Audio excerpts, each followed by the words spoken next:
প্রত্যেককেই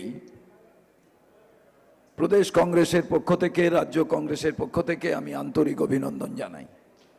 প্রথমেই আমাদের সর্বভারতীয় কংগ্রেস কমিটির সভাপতি, যিনি একেবারে শুরু করেছিলেন একটা গ্রামের মধ্য থেকে আর পৌঁছেছেন সর্বভারতীয় ক্ষেত্রে, যত অন্যায় হচ্ছে তার বিরুদ্ধে পার্লামেন্টের ভেতরে এবং পার্লামেন্টের বাইরে, যিনি বিধায়ক থেকে সাংসদ থেকে কেন্দ্রীয় মন্ত্রী, সেখান থেকে সর্বভারতীয় কংগ্রেস কমিটির সভাপতি, তাকে আজকে আমাদের ঠিক নির্বাচনের প্রাক্কালে আমাদের যে বাংলার কথা, বাংলার যন্ত্রণার বহিঃপ্রকাশ, বাংলার মানুষ যাকে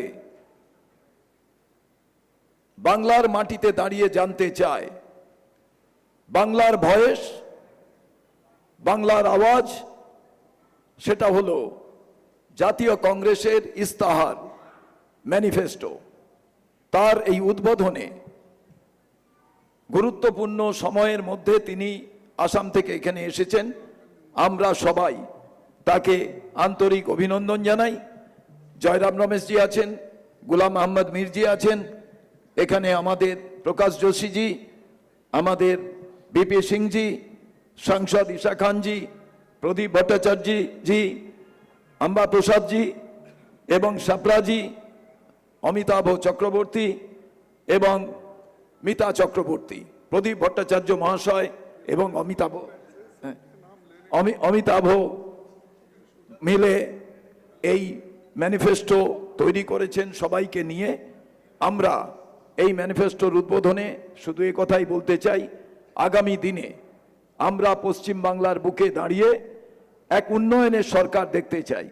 আর তারই বার্তা বিভিন্ন ক্ষেত্রের মানুষের সঙ্গে আলাপ আলোচনা করে আমরা কিন্তু এই ইস্তাহার তৈরি করেছে কংগ্রেস, এবং আজকে সেই মানুষটির হাত দিয়ে এর উদ্বোধন হবে। আমি প্রদেশ কংগ্রেসের পক্ষ থেকে, কংগ্রেস পরিবারের পক্ষ থেকে আজকে আহ্বান জানাচ্ছি। আমাদের সবার নেতা হচ্ছে যারা এখানে আছেন, তার সঙ্গে সর্বভারতীয় কংগ্রেস কমিটির সভাপতি, তার প্রতি কৃতজ্ঞ। তিনি এসে আজকে কংগ্রেস পরিবার বাংলার সবার সামনে দাঁড়িয়ে এই ইস্তাহার উদ্বোধন করবেন। আমি সবাইকে আর একবার আন্তরিক অভিনন্দন জানিয়ে আজকে আসুন, বিজেপির কমিউনাল পলিটিক্স এবং তৃণমূলের বাইনারি পলিটিক্স, দুটো রাজনৈতিক দলের মধ্যে যে একভাবে একে অপরের বন্ধু হিসেবে তারা নিজেরাই এই বাংলায় থাকতে চান, তৃণমূলকে হাঁটাতে হবে, বিজেপিকে রুখতে হবে, এটাই আমাদের মূল মন্ত্র। এই ইস্তাহারের মধ্যে দিয়ে আমরা আগামী দিনে সেই কাজটি করতে চাই। নমস্কার।